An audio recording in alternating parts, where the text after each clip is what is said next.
We're back now with the future of Deputy Attorney General Rod Rosenstein in question. If he's fired, if he resigns, one of the key questions is who could replace him in overseeing the special counsel's Russia investigation. The next person, technically in the line of succession here, the Justice Department, is Noel Francisco. He's the Solicitor General. He was appointed in 2017 and was instrumental in relaunching President Trump's travel ban. He is a former partner at Jones Day, and he previously worked in the George W. Bush White House. So let's go straight to CNN contributor Garrett Graff, who knows a lot about these folks running in these circles. And Garrett, Washington, D.C. is a big city, but it's also a small town. So you tell me more about Francisco and who Francisco knows if he were to step into this role.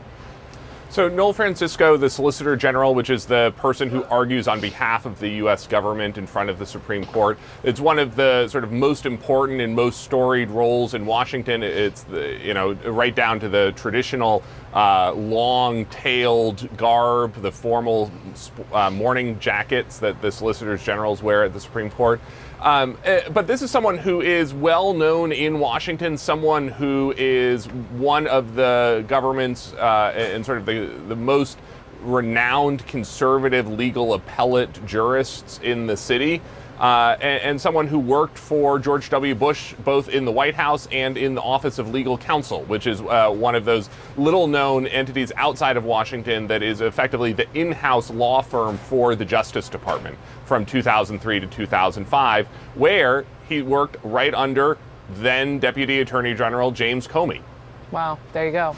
There you go. So the Comey connection, but then there is also the Trump presidential campaign connection, because didn't he also work at the law firm that represented Trump's campaign? And would that be a conflict of interest? So, and there is some reason to believe that he has been recusing himself from at least some of the activities where there could be a conflict of interest with his former firm. It's unclear whether that would carry forward if he ends up supervising the Mueller probe. But there's plenty of reasons to believe that he would not necessarily come into this role with a goal of kneecapping Bob Mueller right off the top. He has spoken in the past about the challenges of special counsels, of outside investigators, in his role of executive authority. But again, these are, as you said at the top, these are small circles of people who have known each other, worked with each other for years. He was at OLC for that famous Stellar Wind showdown, the hospital incident with Jim Comey and Bob Mueller and John Ashcroft against the Bush White House. So he's been in the midst of these circles, serving alongside, at the time then, Assistant Attorney General Christopher Wray, who headed the criminal division, now the FBI director himself. Yeah, and so maybe you're saying maybe he wouldn't kneecap Mueller, to use your turn of phrase, if he were to take on this role. What about if Rosenstein does get fired or resigns? How would that impact morale at DOJ, people who know him in those circles? It's really hard to say, because part of the challenge right now is it's not entirely clear that the Mueller probe can really be entirely shut down.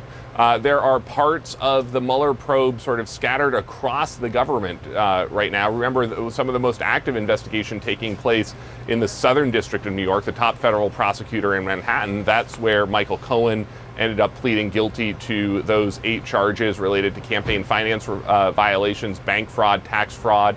That investigation's still ongoing. Mueller's investigation, different parts of it have been handed off to different other offices, including the Southern District and the National Security Division here at the Department of Justice in Washington. So Mueller's investigation is no longer just, Bob Mueller sitting by himself in an office. Not that it ever really was, but it's a complicated probe with a lot of moving parts right now.